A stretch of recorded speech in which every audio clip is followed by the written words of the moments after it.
Our moderator today is Reed Colson, Senior Vice President of Data Analytics for UDIG.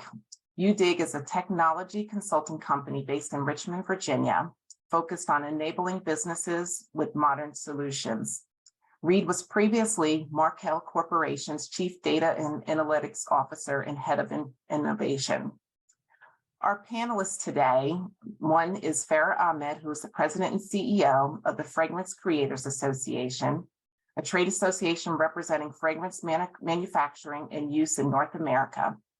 FCA's members create and manufacture fragrances for home care, personal care, fine fragrance, and industrial and institutional products. They advocate for science-based policies and sustainable solutions, making strategic decisions and seeing effective policy advances based on data. Bob Costello is the Chief Economist and Senior Vice President for the American Trucking Association, the national trade association representing the truck industry. As Chief Economist, Bob manages all of ATA's collection, analysis, and dissemination of trucking economic information, financial and operating data, and industry forecast. He also conducts economic analysis of proposed regulations and legislation affecting the trucking industry. And finally, we have my colleague, Eric Joseph, partner in Heidrick & Struggles CEO and board practice. Eric focuses on CEO and board succession for clients in business services and technology. In addition to his technology industry and nonprofit sector experience, Eric has extensive experience helping top private equity firms build management teams for emerging private and public companies. Eric uses data and data analytics to help inform strategic decisions around talent. Reed is going to give a short presentation, and then we're going to move into panel discussion. Again, if you have questions or comments, please feel free to put them in the chat or raise your hand feature through the Zoom. Reed, over to you. Great. Thanks so much, Tanya. I appreciate that. And thanks for the introduction. Like Tanya said, I'm going to do a quick share of some thoughts on data. Let me get this into slideshow mode. Quick double check. Everybody can see the presentation. Great. Thank you. All right. Well, Tanya did a good job explaining, UDIG. Again, we are a technology services provider. We build custom software solutions. We do all sorts of data engineering and data analytics, and we provide automation solutions, for associations to kind of help you better serve your members and make, quick and confident decisions and provide that digital experience that they all have come to expect. So from the presentation perspective, I was going to just touch on a few things, hopefully to tee up a really, a conversation and get you really thinking about data as we get into the panel and start working on some questions. Excuse me. I'm going to start with just why data is important, right? And it's critical for associations. I'm going to touch a little bit on, how we're seeing organizations in all different industries, types of companies using data, and then how that might translate into things that you might want to think about for your association. And lastly, I'll close with, how can you become a data-driven association?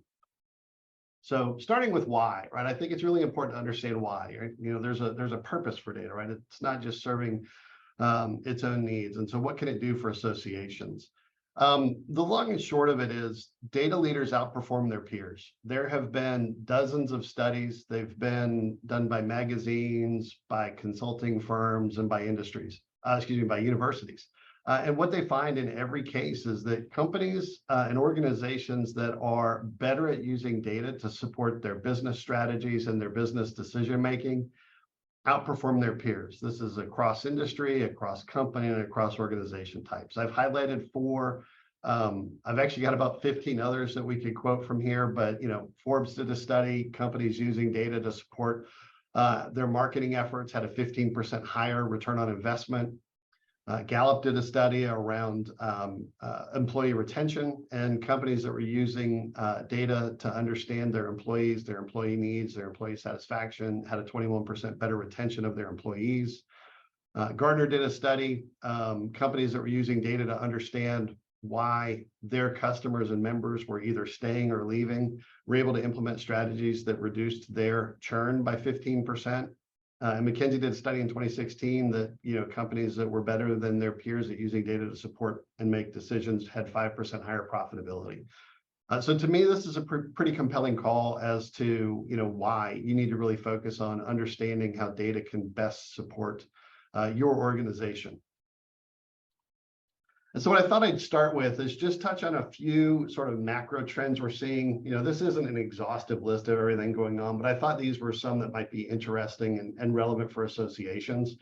The first area that we're seeing folks use data to improve their organization is really on focusing on engagement and satisfaction of their clients or their members. There's two, main ways, but there's lots of other ways underneath this that we see. The first is really personalization of messages and experiences. It takes, really well-organized and clean data to do a good job understanding who someone is when they're engaging with you. Not just who they are, but what their behaviors are. Have they been shopping for certain types of services? Have they been downloading your content? Are they, an infrequent visitor to you or with your organization? And using that information, you can personalize the experience based on what someone with that sort of persona might need. And so that personalization really helps you do a better job of meeting your members or your clients where they're at.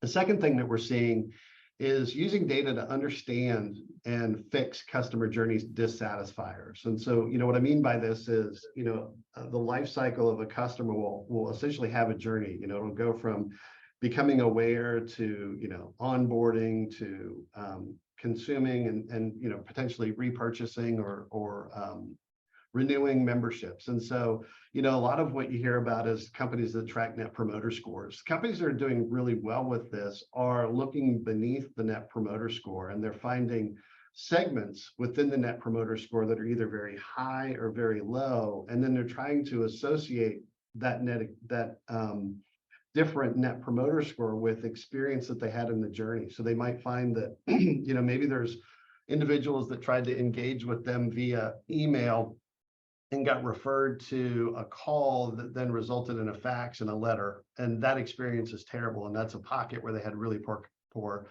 net promoter scores. And so they're addressing those things and improving the overall net promoter score, but also increasing how they're retaining customers because they're not dissatisfying them with experiences like that. On the second, it's really around reducing, their marketing spend or getting more out of the same marketing spend and reducing their operational costs. So we see folks that are using data to optimize marketing spend. They're running all sorts of tests of different creatives. They're optimizing how and where they're spending money on things like Google Ads. We did a bit of work for a client who wanted to optimize their Google AdWords spend, and we're able to find that the profitability of their campaigns increased, throughout the month until about the 25th, and then it started to fall off a cliff. But that wasn't true in every geography. So we helped them target, and they optimized their marketing spend. It was about a 20% improvement in what they were spending relative to the leads that they're able to generate. You also see in areas where folks are using data to reduce costs, and costs can take a number of different forms. Organizations that have exposure to, credit or finance are using data to help reduce losses, right? Can they reduce fraud? Can they reduce claims? Can they reduce credit losses? All sorts of organizations are looking at their data to figure out what their suppliers cost and create a apples to apples basis across suppliers and try to figure out those that provide them the best value. A big one in a lot of organizations is improving first contact success. So if I can solve your need the first time we talk about it, one, you're happier, and two, it costs less, right? And so understanding where you are able to do that and where you're not able to do that through your data really helps you kind of hone in on what is and isn't working. And tracking and measuring that allows you to recognize the folks that are doing it well. The third is really around retaining customers and growing revenue. It's always less expensive to retain a customer than it is to go out and get a new one. And so every company that I've been at, or every company that we've worked with, being able to predict attrition and be able to take action to reduce that attrition is almost always an opportunity. And so organizations are able to look at, customer behavior, all sorts of different types of customer segmentation, and experiences that they had, like we talked about with, say the customer journey, and predict which ones are most likely to either leave the organization, not renew a purchase, not renew a membership, and take preventative action. And in many cases, this is a pretty significant lift to the bottom line because those actions often aren't too expensive and they have a pretty significant impact on folks staying with your organization. A slightly different angle that we're seeing is folks using data to enhance their product or their service value and be able to increase their prices. I'll kind of give credit to the MIT Scissor program for this. It's what they call data wrapping. And so essentially what it means is you have your core business, but through that core business and engagement with the customer, you provide additional information that they're not really able to get anywhere else. And it creates a unique value proposition for them. A great example of this is like the Fitbit, right? Everybody who, is gotten on that trend and has bought the Fitbit watch is probably not buying it because it's the best looking watch on the market or it has the, most accurate timekeeping. They're buying it because they want to see all that data. And so that data provides value to the customer and it keeps them. And so it's an example of the way you can use data to wrap your product or your service to add more value to what you're providing your members or your organization. And then the fourth category that we see is using data to improve employee efficiency and satisfaction. So we all have cases where, we've seen employees that are doing, low value, boring, repetitive tasks. You can use data to help automate what they're doing and allow them to spend their time on things that require their creativity and their intelligence to add value. It creates more satisfaction for them and it creates more value for your organization. And in a similar vein, you can also increase their ability to be autonomous by providing them self-service access to the data that they need to be able to do their job. So if they need to access information about your members, about your marketing program or something else, giving them that access means that they're no longer having to go ask for permission, ask for approval, ask the IT team to run something for them. And so again, this is a way to help them be more autonomous and bring more of themselves into the job, be able to use their intelligence and creativity and really feel like they're creating value. And so these are just a few of the things that, we see. I thought I'd take a few minutes here and maybe try to talk about how those might apply in a sense of an association. And this first set is really applying some of these trends to member engagement. So the first one that we see a lot of is personalization, right? Can you use your data to segment your members? And when I say this, can you go beyond just knowing the demographics of your members, right? If it's a trucking firm, how many trucks they have, or if it's a professional organization, what certifications an individual might have, how old they are, where they live, right? What I'm really talking about is, can you segment them by behavior? Can you look at how often they visit your website? Can you look at how often they engage with your programs? Can you look at, sort of what programs and what types of programs they offer? And when you start to be able to segment by behavior, you can do a better job personalizing the website experience. Not everyone with the same demographics wants the same outcomes, right? And so looking at that behavior and being able to categorize folks allows you to do that. So if you know somebody has taken a series of courses that are in sort of, one part of your curriculum, that there might be other things that people who have taken those courses take next, and you can start to do recommendations, and it helps you offer the right programs to the right member at the right time. Again, it creates the sense of them, they feel like they're being understood, and the offers that you're making are very relevant. The second place is really on engagement, right? Can you use the data to analyze the interactions that your members are having, right? So what kinds of events and resources are the most valued, right? We know, let's use the webinar, for example. Right now, I think we're having discussions and, hey, webinars in the morning are a tough sell. And so now we know, that kind of information, and we can say, hey, if we do this again, maybe we want to look at lunchtime or afternoon. It's a simple example, but you can do those kinds of things on your offerings. You can look and say, hey, am I providing it in the right format? Am I providing it at the right time?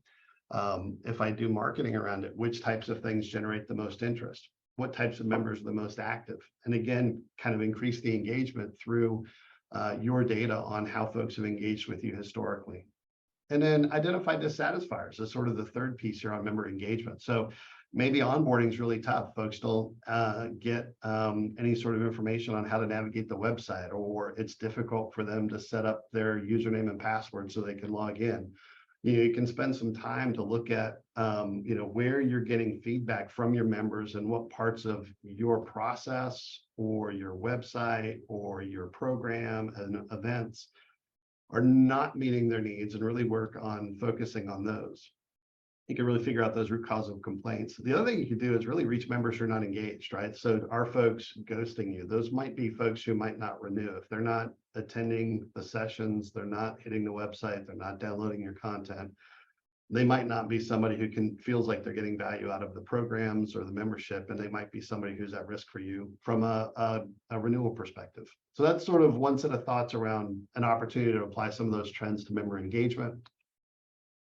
And then as we think about it from a using data to be able to retain and grow revenue perspective, I think the first thing I put on here is the increase in value. So is there data that you collect, that you have access to, or that you could organize in a unique way that would provide benefits to your members that would be hard for them to get somewhere else, right? Can you benchmark performance across members in your organization, anonymize that, and make it useful for their planning?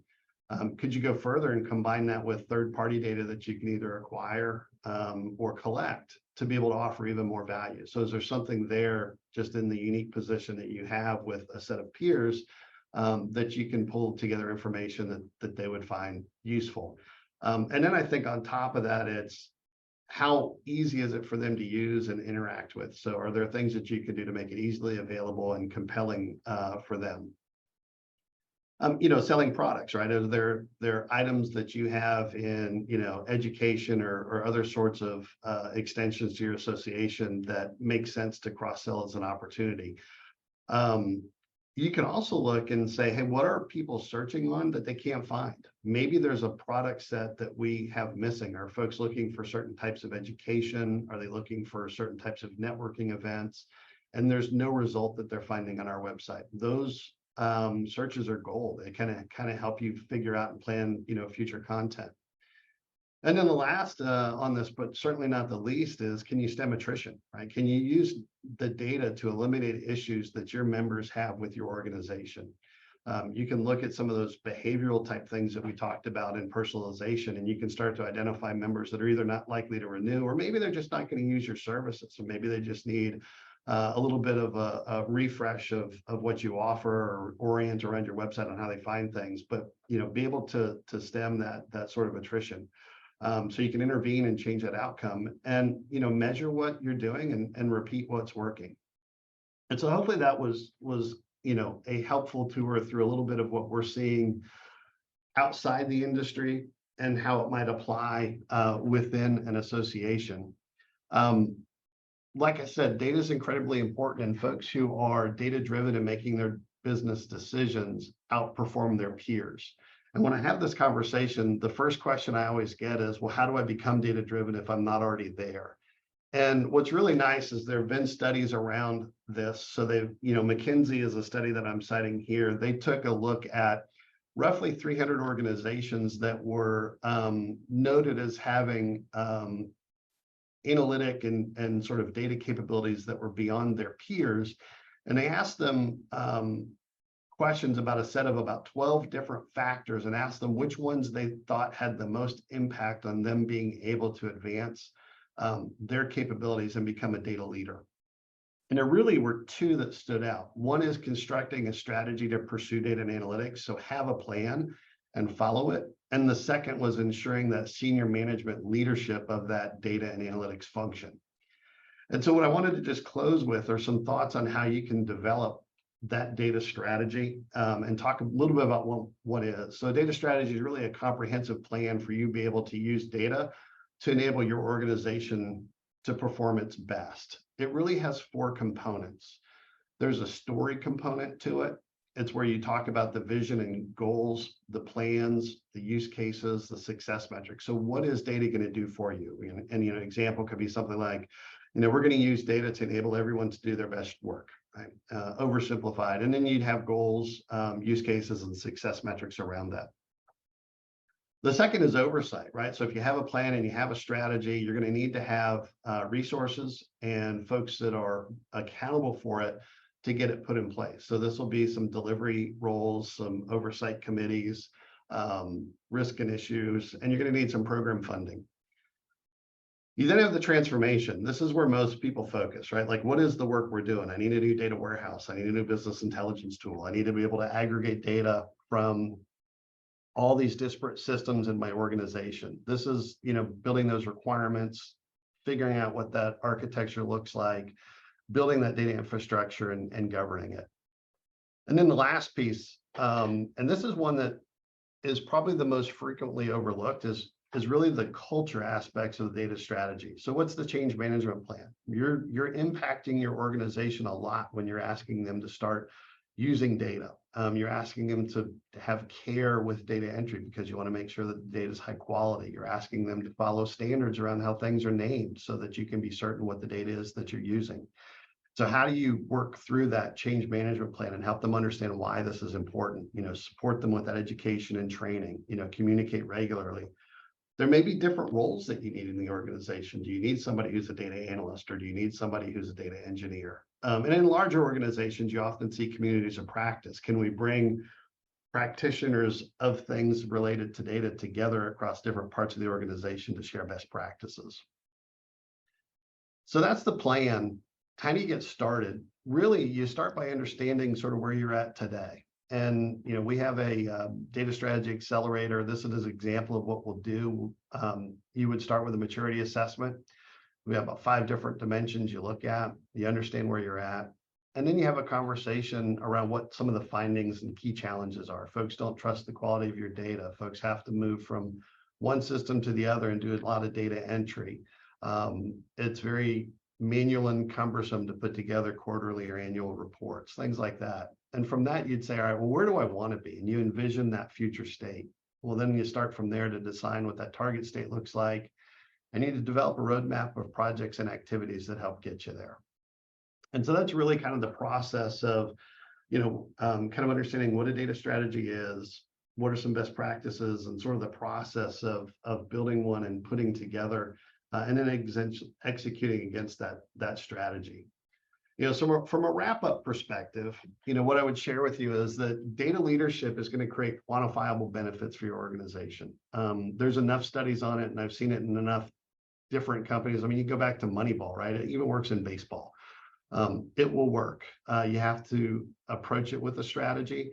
You have to have senior leadership buy-in. You need to help folks understand why. But starting with what your business objectives are and building a data strategy to help support it is really the key to increase the value of your data. You start by assessing your current state, figuring out your pain points, what you want the future to look like, and you build a plan. And then you just run that data strategy as a program. You orchestrate the moving pieces and you execute against that plan. And then it's a living document. It should be revisited regularly to meet your needs. And then the last thought I'd leave you with is that you don't have to do it alone. There's organizations, UDIG is one of them, that can help you along this journey. There are also, tools and software that make it a little bit easier. But I do think, again, data can help you achieve your business objectives and perform better than you have in the past and better than your peers. And so it's really important to me. I've been in it for 25 years. And so hopefully that is a nice tee up for the conversation. What I'd like to do is switch to our panelists and give them each a minute to introduce themselves. And then we will start with some questions. I'm going to stop sharing so that we can see the panelists. So maybe I'll start, with Farah, if you take a minute and introduce yourself. Sure. Yeah. Thank you, Reed. And thank you to Tanya and Bill Hudson and the team at Hendrickson Struggles for reaching out to me. There's a long list of thank yous for myriad of things in terms of my growth and my association growth, but I won't go into that now. In terms of my introduction, I am the president and CEO of the Fragrance Creators Association. So we represent the aroma chemical industry. So if it has a smell, our folks make it or sell it. Companies you'd recognize would be Procter & Gamble, Estee Lauder. Companies you wouldn't recognize would be folks like Takasago and International flavors and fragrances. So we are an organization that is sort of coming into our own. So I was hired, given my background, which I worked at the Personal Care Products Council, which is the trade association representing the cosmetic industry, for about 10 years. Prior to that, at a law firm. Yes, I'm a lawyer by training. And prior to that, I see some smiles. Hi, Dan. Prior to that, I worked at the Food and Drug Administration, and I have obviously a law degree and a science degree. And they brought the group, the association brought me in to modernize the organization and really activate the fragrance value chain. And so I'm happy to be here to talk about how we use data to cover a number of points that Reed mentioned, but also to energize and bring some, greater passion behind what we're doing. So thank you for having me. Yes, thank you for being here. That's an impressive introduction. I'm feeling a little under-degreed at the moment. Bob, would you take a moment and introduce yourself as well? Yeah, good morning, everyone. It's a pleasure to be here. And I think this is a great topic. This is something that I've been doing at ATA for a long time, longer than I like to admit. I've been there at ATA for over 25 years, but I would have never guessed that would be the case. But we continue to grow our data capabilities, and it helps our members, it helps our industry, and it's exciting, right? And so I've got a small team here of about 4 people that work on data and all sorts of areas at ATA. It literally permeates everything we do here, starting with our CEO, and it's an emphasis with many of the things that you covered, Reed, but also in the advocacy areas, and I'll get into that later. But anyway, been here for 25 years and doing this, and looking forward to sharing some of my insights. Thank you, Bob. Looking forward to hearing those insights as well.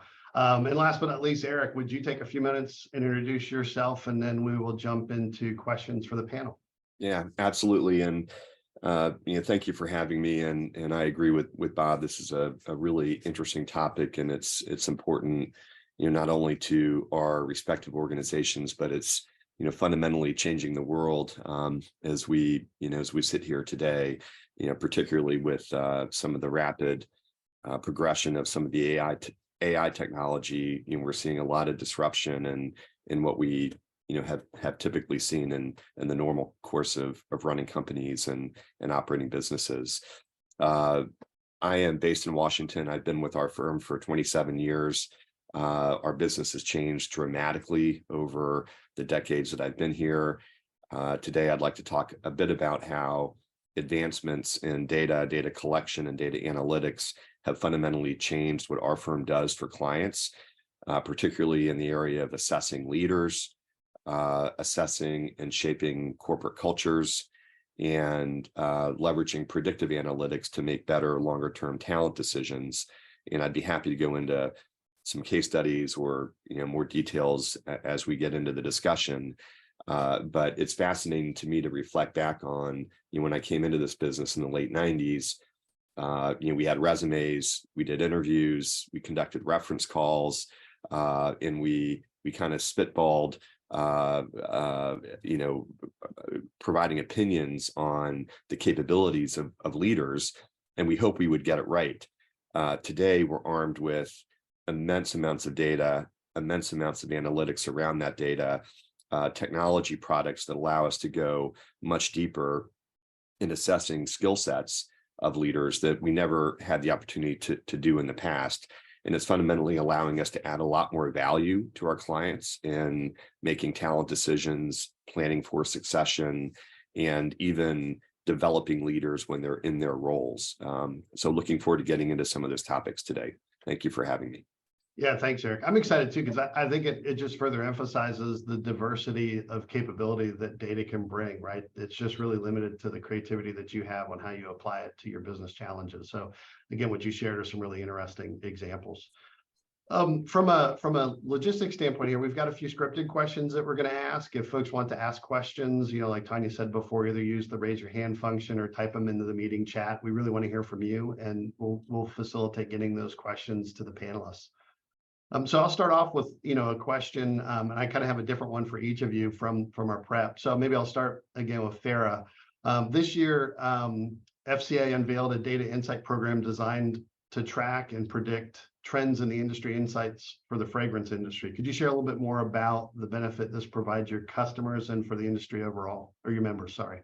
Sure. Yeah, thanks, Reed. And we do think of them as customers to a degree as well. So just a little bit of kind of why we did it may help inform what the program is. So when I joined the organization in 2016, I found there was a big schism between what the members thought was the future was going to look like, and wild disagreements, and everyone had an opinion. You had 5 people in the room and you got 7 opinions about what's going to happen in the future. So it was very challenging to create an advocacy program and our position on a few key matters. So what we did was we started mining data. And so we took the opinions out of the table and really put the consumer data and other data on the table to convince and have the group coalesce around what was the future was going to look like. And that was really the spark that started the build of this program, which has been going on for the last several years. And then we unveiled it earlier this year. And the program is designed to create, it's a platform where we are bringing in data and information from a multitude of different publicly available data resources, private ones that we can purchase, as well as intelligence and information that we get through surveys and other information on the Hill. So we look at science, the scientific community, because we're a chemical industry. We look at what other regulators and authorities are doing globally. We look at lawsuits. We look at consumer trends and data, what retailers are doing, and so on and so forth.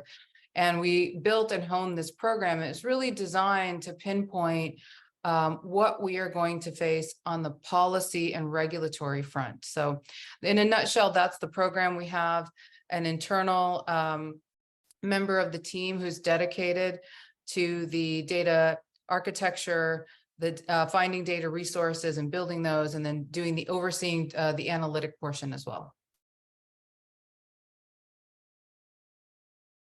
Sorry, I'm muted.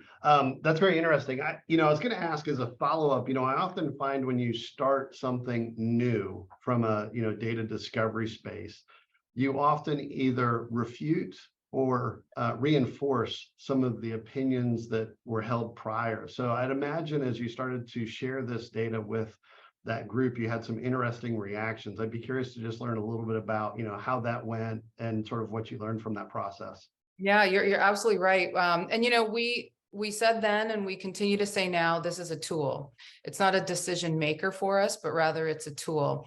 And to be perfectly frank, there was the group that was, turns out now correct in terms of what the future was going to look like. And then there was a group that maybe, I don't want to say was not quite accurate, but I think we're viewing things through a lens that didn't incorporate a broader picture. And now with that broader understanding have evolved their positioning. So it was really about what the consumer expectation was vis-a-vis fragrance information. So, it worked out very well because of the way that we positioned the tool, and because of the way we positioned that this is a journey. It's not, it'll continue to evolve. So, and that's what really galvanized the group around the program and the value of the data. But to your point, Reed, I think careful care should be exercised in how these programs are developed, introduced, and framed, and continuing to remind the group that it's a tool, at least in our case, for decision making. Yeah, I think that's fantastic, and it's great advice, right? You get into these debates sometimes, is it math or is it judgment when you're making these decisions? And I always say it's both. And so your point of saying, hey, it's a tool, but at the end of the day, we're still the decision makers. You're helping inform the decisions, not blindly following, maybe what the data might say. Well, thanks. I'll turn to Bob. You wear multiple hats at ATA. One of those hats is supporting ATA's advocacy efforts around regulatory and legislative policy. What types of data and metrics are important to your work and forecast for the trucking industry? Right. Well, thank you for that. Yeah, that's what we're here for, right? We represent our members, which are 72% of the freight tonnage in the US is moved on truck. But our members tend to be, range from just a couple of trucks to billion-dollar companies, and it's very fragmented. And so they don't have those sort of capabilities here in DC. And so that's our number one goal. But all of you engaged in advocacy know it's not good enough anymore to go into a legislator's office or go to a regulatory agency and say, we believe or we think, right? You have to show them. And so we've spent a lot of time and effort getting, using data-driven government relations. And we think we've had some real successes on that. One of them is everybody's dealing with workforce development issues, right? Now, all your industries are probably dealing with that. We've been dealing with that in trucking for a long time. And one of the things we did a number of years ago was develop using government data, a model to figure out how short are we in terms of number of truck drivers out there. And the Biden administration came in. One of the things I'm most proud of in my years here at ATA is the Biden administration came in and they were pretty skeptical of, do we have a driver shortage? They had labor unions telling them there's no such thing. And I was able to go to DOT and go to folks in the White House and step them through how we calculate this and figure it out. And next thing you know, we have an event at the White House with trucks there that ATA actually owns.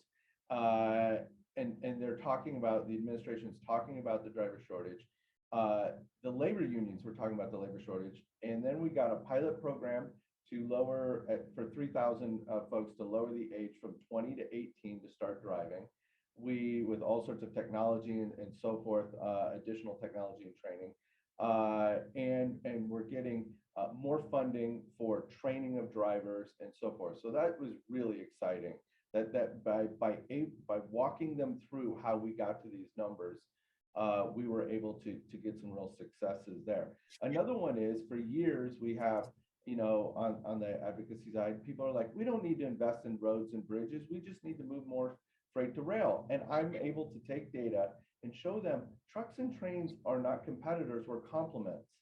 And by doing this and showing them the data, we had, the historic infrastructure bill passed, right? And that money's just starting to go there. And then of course, another one is, and you ask anybody here at ATA, safety is number one on our priorities. And we're able to show by going out, and this time, instead of using government data, we're able to use surveys of the industry, and we're able to then show the legislators how much we spend on safety annually. So it's over $10 billion, by the way, and we're getting ready to update that study as well. And so then it's like, oh, they do spend a lot of money on safety. So, advocacy is very important in all this, but I think it goes beyond that, Reed. And it's also benefits for your members. And it's all interrelated, by the way. I don't think you can just separate advocacy and then member benefits, because it all sort of comes together. So, but we do, we have a number of data analytic benefits for our members, where we go out and we collect data from the industry.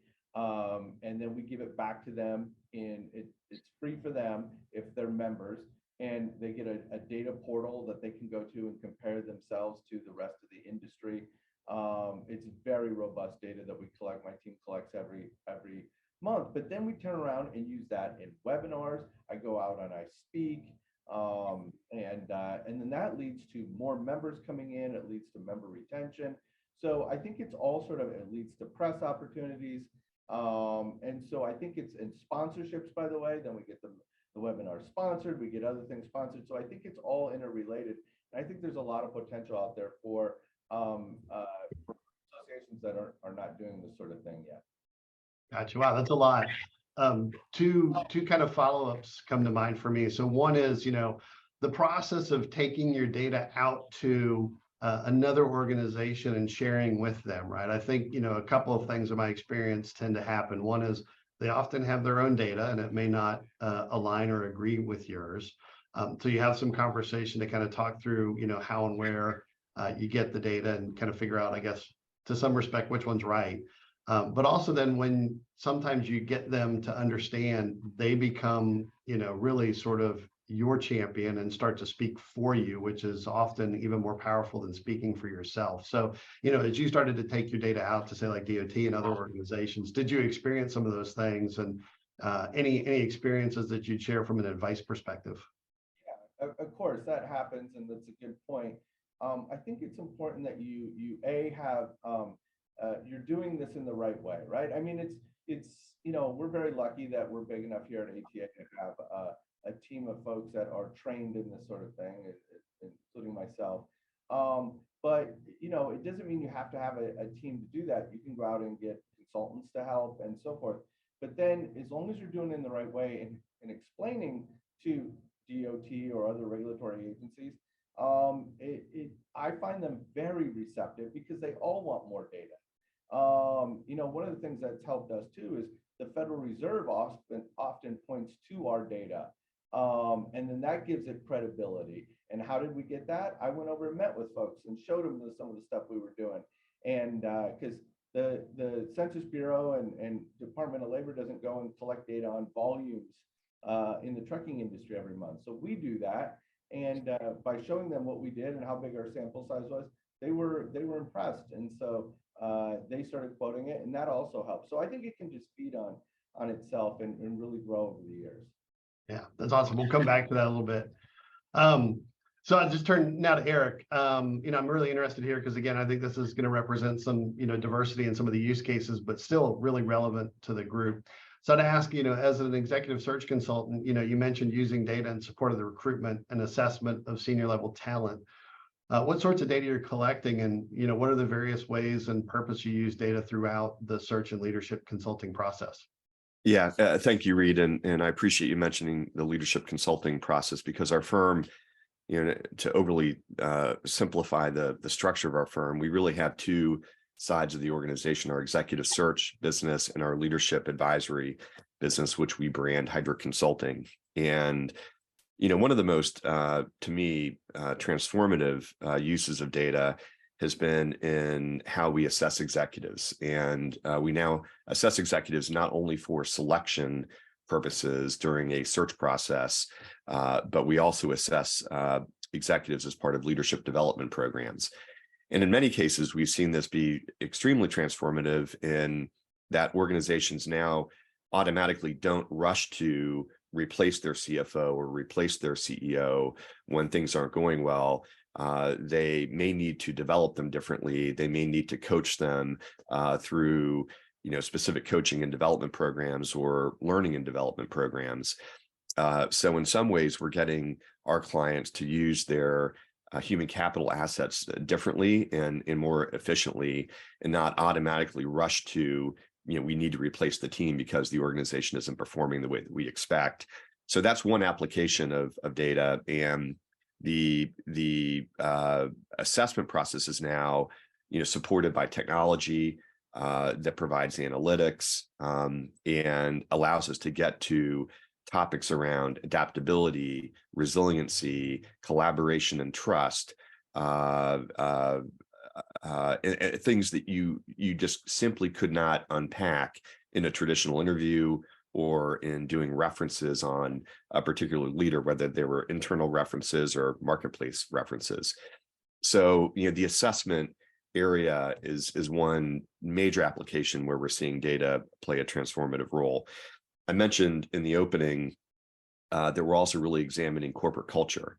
And oftentimes organizations fail to realize the impact that a healthy culture can have on business performance.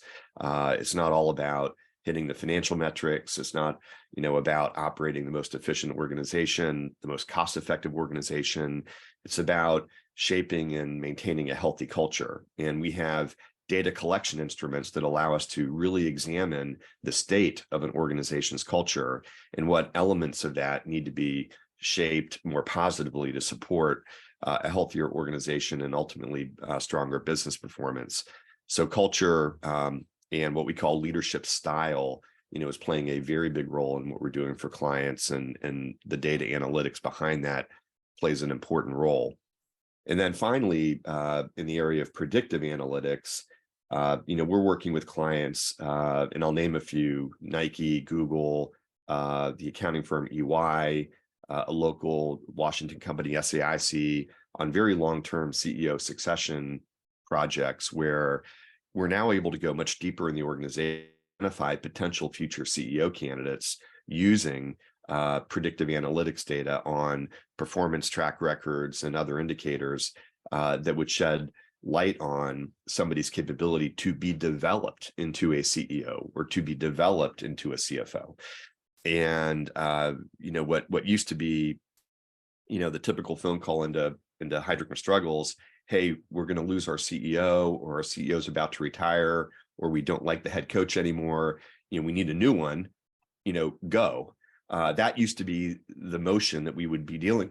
Now we're getting called in 5 years in advance to help them think through the planning process to identify, do we have 6 internal candidates? Do we have 12 internal candidates?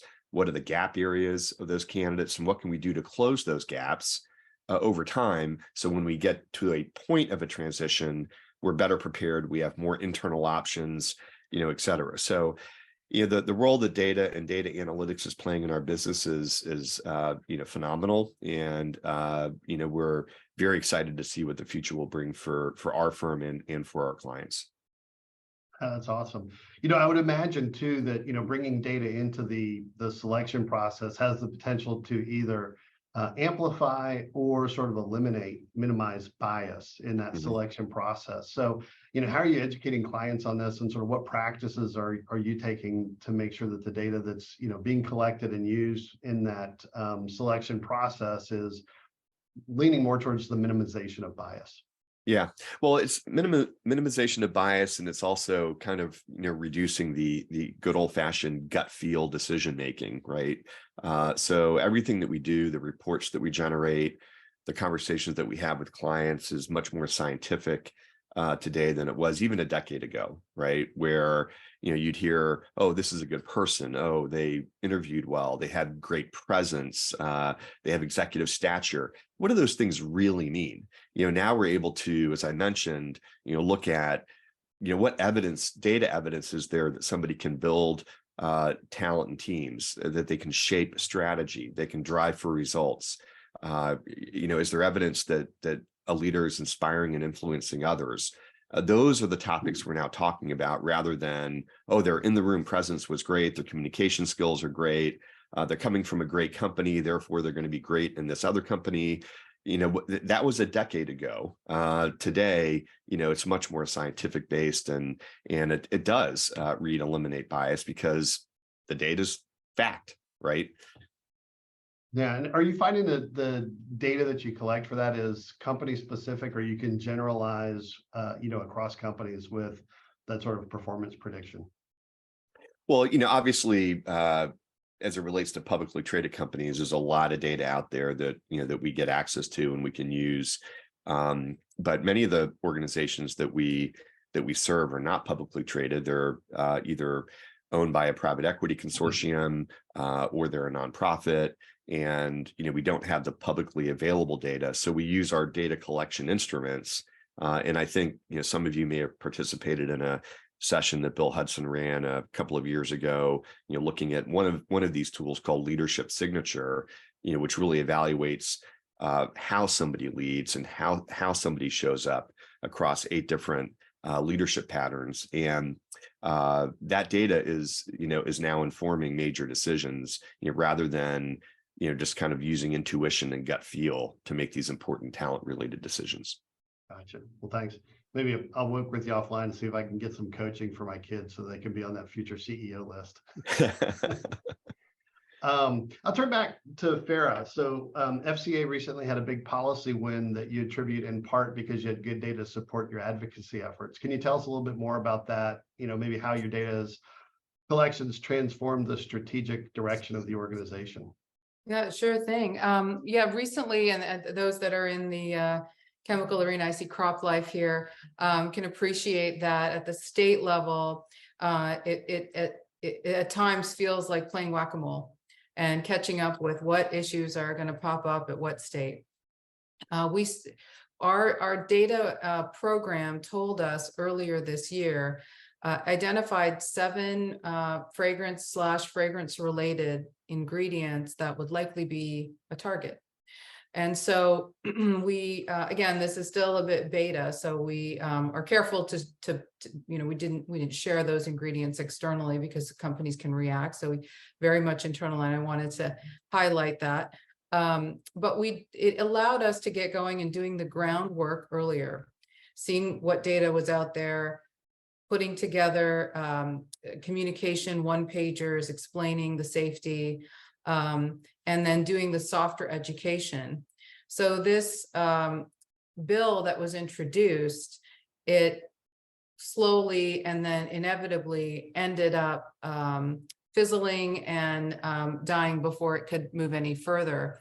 And I credit that to the team, the FCA team, who worked with our scientific institution to pull together the data, the information, then turn that into infographics and messaging, and then mobilizing our members to do a basic level education. And then beyond that, really present the safety case for those 7 ingredients.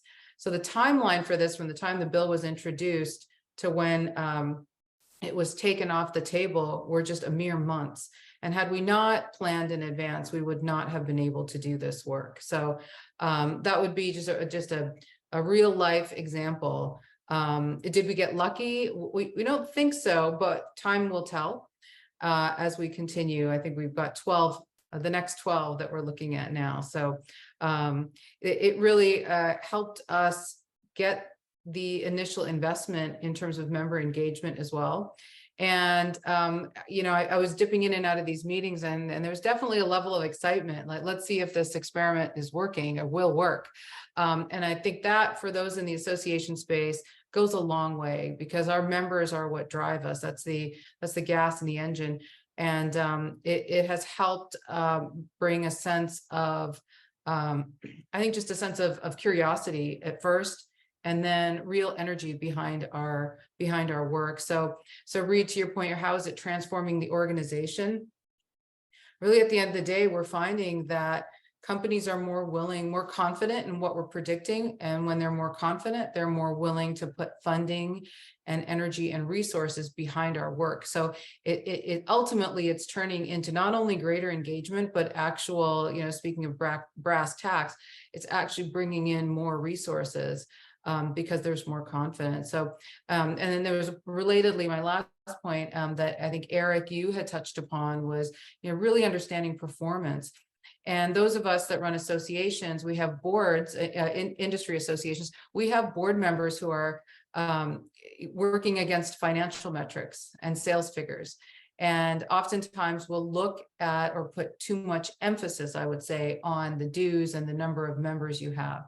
But those are, you know, critical KPIs. But at the end of the day, that's not truly the ultimate value that you're providing to the industry. The ultimate value is getting those wins, quantifying those wins, and presenting those wins in a way where your board understands either the money they saved or the opportunity that was availed to them vis-a-vis their investment in your organization. So my board has moved away from really looking at, you know, the dues revenues. That's just that's a good, nice to know. And then that we move on to really, you know, those performance metrics. So, you know, really just sparking those discussions throughout this program build has also been really helpful. Gotcha. So leading and educating the board being an important part of your role, would you be willing to share a little bit on kind of how you translated this win into sort of education for them to help sort of move them in that direction? Yeah, absolutely. That was the fun part. We looked at the ingredients. We looked at the volume of sales and the types of products that use that ingredient, the cost of reformulation, the time of reformulation, the environmental impact of reformulating, you know, potential impacts from, you know, the plaintiff's bar, you know, targeting products with those ingredients, and put a number against it. And that's what really had that aha moment with the board, because we were able to say, you know, we saved the industry, you know, this within this to this range. And companies know, what that means to them. Some of the larger companies, obviously, it was a bigger percentage and smaller, but nonetheless, it became crystal clear from a financial standpoint what the benefit was for very little investment. And that was really how it translated into a meaningful discussion at the board. And then again, more passion and energy into what's next. Where's the next savings bucket, and what can we focus on next? And then on the flip side, it also allows our members, some of them are CEOs and some of them are, 1 or 2 levels down from the CEO, and they're in a position of presenting to their management and their CEO, either the value of the membership in FCA, but more importantly, wins that they're bringing and pearls of information that the company can then use in its own future planning and risk mitigation strategies as well. So we're providing value from multiple different angles. Yeah, thanks for sharing that. I think what I love about it is often the data story is very complicated and long. And I think, and to use your word, kind of boiling it down to that pearl really helps create that soundbite that carries that folks can rally around. So I appreciate that. Thanks for sharing. Bob, I'll kind of turn back to you now. As chief economist, the data you collect not only impacts the trucking industry, but really the entire manufacturing supply chain. So what are some of those economic indicators that you track, and why are they important in driving, business and commerce for the U.S. economy? Yeah, thanks for that. And it's one of the things I think my team and I do pretty well, and one of the reasons why we get asked to go and speak at a lot of industry events and so forth. But I guess maybe before I answer that, for the associations on here, what I would encourage you to do is, we do some, primary research here and get primary data from monthly and quarterly and annual numbers and from our industry and our members. But there's a lot of secondary sources already out there, right? Whether that's the Census Bureau, the Bureau of Economic Analysis, Department of Labor's got a lot of great data. And I don't know that all associations, I've talked to smaller associations, and they'll say, well, you're doing this or that with data. Where do you get some of this? And I explain that we go to government sources and they just don't even know about them. So maybe one of the things you could do is just even get a summer intern that's either a data scientist or an economics or statistics major, and have them for a summer research some of this where you can find this data. And I think you'd be a little surprised at what's already out there. Now, in our case, we went out and we said, okay, we know this now years ago, and we need more. And so we went out and did that. But one of the interesting things, Reed, about the trucking industry is we're very reflective of the goods economy, right? So that's retail sales, it's manufacturing, as you mentioned, it is construction activity. And I think that's one of the reasons why we do get some press about the data we use or produce, I should say, and put out there, is because we are a very good indicator for what's going on there in the goods economy. So things I track is industrial production from the Federal Reserve, excuse me, retail sales by the Census Bureau. And by the way, another great source for all of you is, I don't know if you know this, the St. Louis Federal Reserve Bank puts out, they have a website called FRED, F-R-E-D. Just look it up, St. Louis Fed, FRED. You can go in there and you can type in, they actually consolidate a lot of this data from other sources. And you can go in there and download it and graph it. I've seen in presentations, I've seen people just take the FRED graph and put it in their PowerPoint presentation, right? So it's a great tool for you that if you don't have a lot of resources, that you could go do that and start do a search on your industry, and you'll see all the data that comes up. So I really think, yeah, trucking's great. I'm very lucky in that I feel like it's reflective of a big part of our economy and so forth. But I would encourage all of you, you don't need to have that sort of industry to find some of this data and start using it in presentations. People love this stuff. Now, one thing I think, and I can't remember if it was Reed or Eric that said this, infographics, right? That is one thing that's changed over my tenure. We used to, people would, and by the way, one thing I think I'm pretty good at is just simplifying the data. And sometimes I go into, even I go and listen to other economists, and they'll have on one slide 5 or 6 charts, and I'm like, oh my gosh, if I've got to try to figure out what this is saying, I know the audience is like, woo, right over their heads, right? But infographics have really changed a lot of this, and it has simplified it for folks, and I think it's very effective. So that's one of the things that we're doing as well. Awesome. It's maybe a little dated, but I wonder if you have any interesting stories about early observations from, say, like COVID or big economic shifts.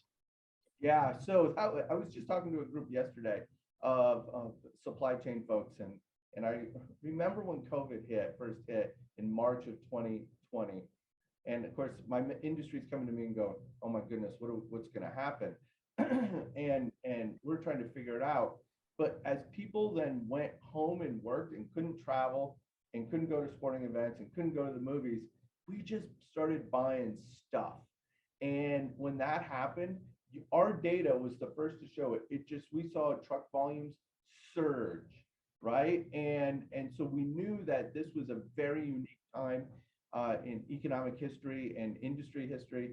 And so that was really interesting. By June, July of 2020, it was pretty apparent in our data that we were not going to at least get hit hard in terms of volumes, like some other, like say the airlines were.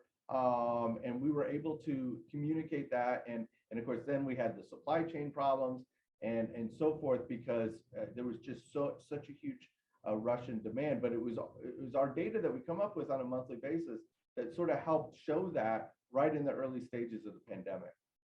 Yeah, that's really interesting. Well, I'm gonna pause for a minute. I'm gonna go let everybody know I'm looking at Fred this afternoon for sure. But we've spent a few minutes here. We've got about 20 minutes left on the webinar. I did want to make sure folks had an opportunity to ask questions if anybody in the audience would like to either use the chat, type in the question that you'd like us to ask, or raise your hand, and hopefully somebody can help me see if anybody's got their hand raised. But stop for a minute and see if there's any questions from our audience, anything that you'd like to ask the panelists.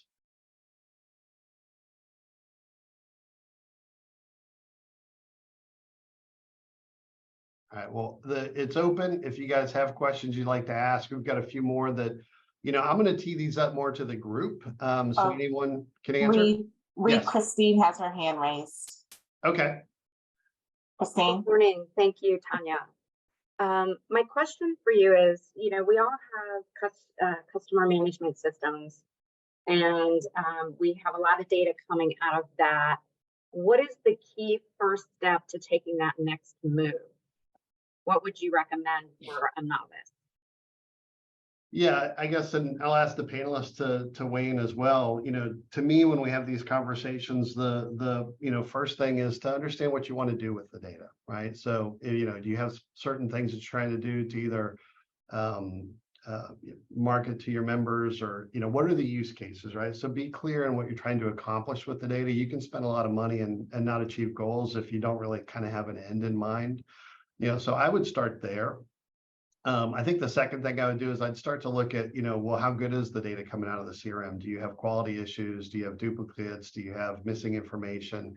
Focus on cleanup. And then from there, I'd say, okay, based on what you're trying to accomplish, does the data need to go into more of an analytic system where you can spend some time on it? Does it need to get combined with data from other systems? Like, how do we achieve the objective that you're looking for, and what's the shape of the data need to be, and just build a plan around that.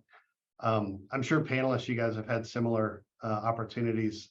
Anything you would want to add or even disagree with?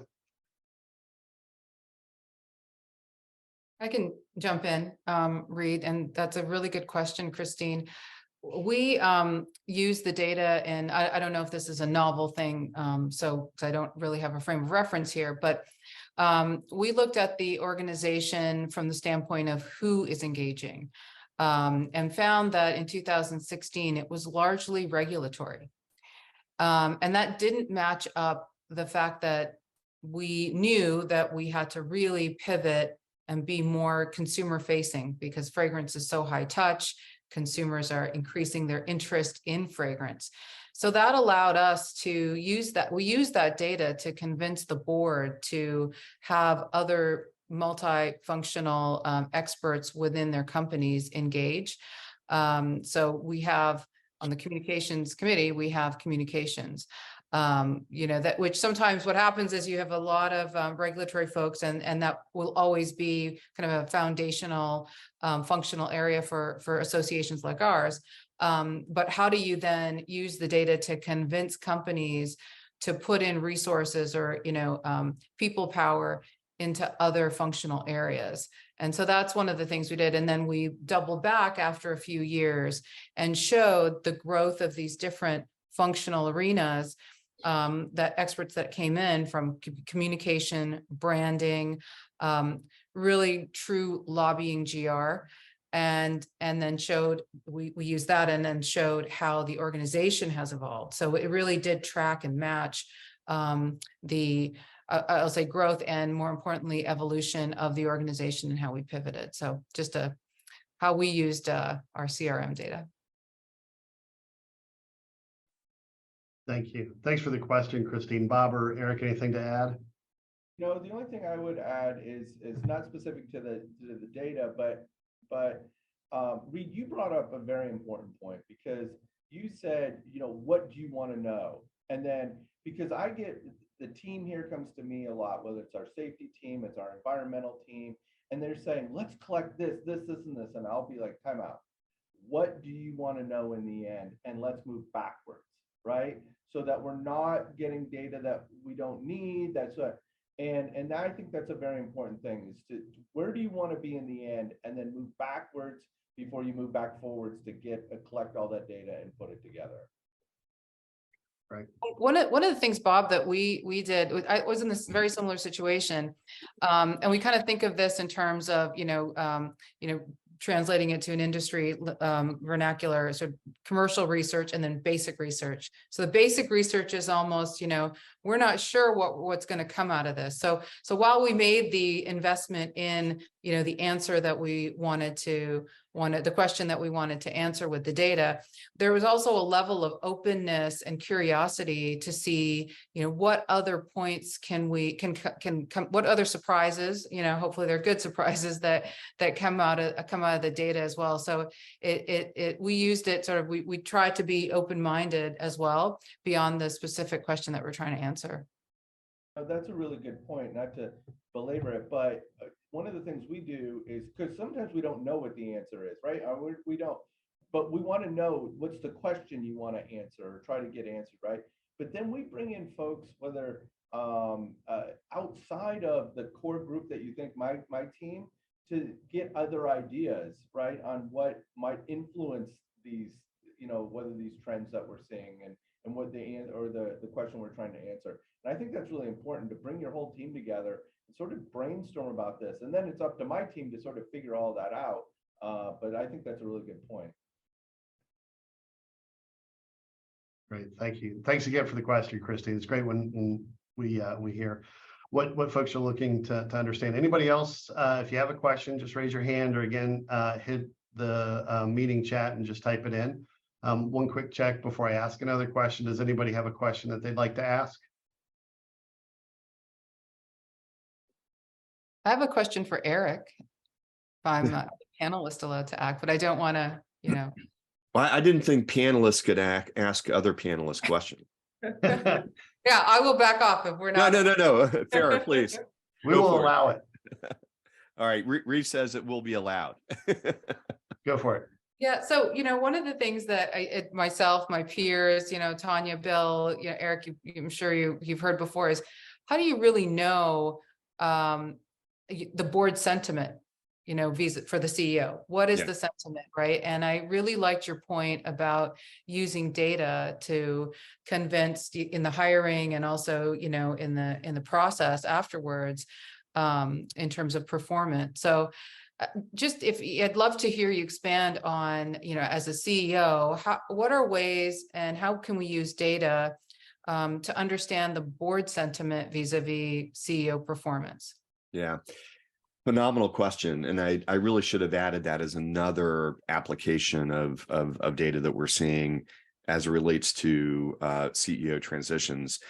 So we've created over the past few years something that we call the CEO success profile. And it's not an overly complicated piece, but it really is an organized way of documenting exactly what the board expects the CEO to be able to do and how they're going to measure success in whichever CEO they select. And what's been really fascinating, Farah, is that, we'll have kind of general conversations about the future of the company or the organization, what type of CEO, whether it's internal or external, might be needed. And generally in the conversations, board members come across as being pretty aligned, right? But then when we start putting the data in front of them, and we have a technology platform that we now use that's called the CEO Success Profile Builder. We have to come up with a better name for it, but that's what it is today. And it's an online survey that collects viewpoints from each individual board member. And then the reporting that comes out highlights any misalignment that may exist within the boardroom with respect to what they expect the CEO to be able to do, what the ideal CEO really needs to look like, what kind of capabilities do they bring to the table, what are their leadership behavior tendencies, all of those things. And what we're finding in most cases is that boards aren't aligned, that there's a fair amount of heavy lifting to do to get the board to agree on what that success profile looks like. So we really can't begin to help them identify, assess, and ultimately recommend selection until they get aligned on what they're looking for, at least from a majority standpoint. Very rarely do you get a unanimous alignment, but you need a majority alignment in order for that to be successful. And what used to be a phone call and general sense of what we're looking for, let's go out and find that person. Now it's a 3 to 4 week effort just to get the board on the same page. And what that does is it not only enables a better assessment and selection process, but then once the CEO is in role, it allows that CEO to be more successful because everyone knows what's being measured. It's been a game changer for the work that we do with boards on CEO succession and transition. Well, I think we maybe have time for each of you to share maybe one parting thought. What would you want folks on the webinar here to take away from the conversation? What advice might you give? I think we've kind of gone in many different orders. Maybe I'll start with Bob this time since he didn't go first on any of my other questions. Thanks. Well, I think I guess my parting thoughts would be, I think for any size association, you may not have all the resources or the insights that ATA has, but there's opportunities to use data to help your members and make it so that they can do their businesses better, which leads to retention. It leads to new members. We've seen that at ATA. I am very confident in that, especially when they can't get this information elsewhere. We've even had other associations come under our umbrella because of our data and advocacy efforts, which go hand in hand. Some of you remember AMSA, right? AMSA went away, and we now have all the movers and storage companies within ATA, and they said a big part of that is our data capabilities and why they came to ATA. So it leads to non-dues revenue through sponsorships. We actually sell a lot of our data. We give it back to the participants if it's a primary source. We give it back to them so that's the carrot, right? And we explain to them how to use it. We make it easy. But you can, we sell our data to Bloomberg, and we sell our data elsewhere, and that generates revenue that then supports collecting even more information and getting a bigger team on that. So, but I don't think big, start small, and try a project out. And I think even associations that are pretty small could do something around data. Thanks. Thank you. How about Eric? What would you like to leave folks with? I really think partnering with the right expert consultants like UDIG, Heinrichs and Struggles, and the great examples of the work that you do. And that's really critical. And I'll come back again to my point that, this is really a tool. Think of a hammer. You can do a lot of great work with a hammer, and you can also do a lot of damage. So having the right guidance is very, very critical. And we were very careful from the get-go. That's a really, really great question, to ask yourself. Are you equipped to deal with, this universe of data that's going to be on your shoulders, and how do you deal with it responsibly? And I think the word responsible really should be inculcated in the way we think about data at every level. So the right experts can really help with that. Thank you. Appreciate it. And Eric, what would you like to leave folks with? Yeah, this may not be a surprise, given my earlier comments, but I'm very passionate about the connectivity of a healthy organization culture with the operating performance of an organization. And my parting comment would be, pay attention to culture, invest in it, shape it to be healthier and more aligned, with what you're trying to do as an organization, and truly believe that will impact your operating performance. There's great connectivity there, and a lot of organizations focus too much on the numbers and not enough on healthy culture. So that would be my parting comment. Great, thank you. And for me, I think it's starting with the end in mind. Make sure you know what you're trying to accomplish with your data. That way you build a plan that'll help you get there. I'd like to thank everybody for their time. In particular, I'd like to thank, Tanya and Jennifer for helping pull this all together.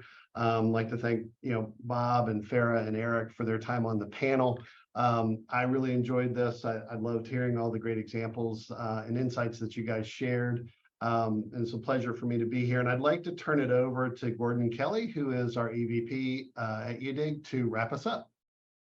Reed, thank you very much. Again, to echo those thanks, Bob, Farah, Eric, I really appreciate your time, engaging conversation on an important topic.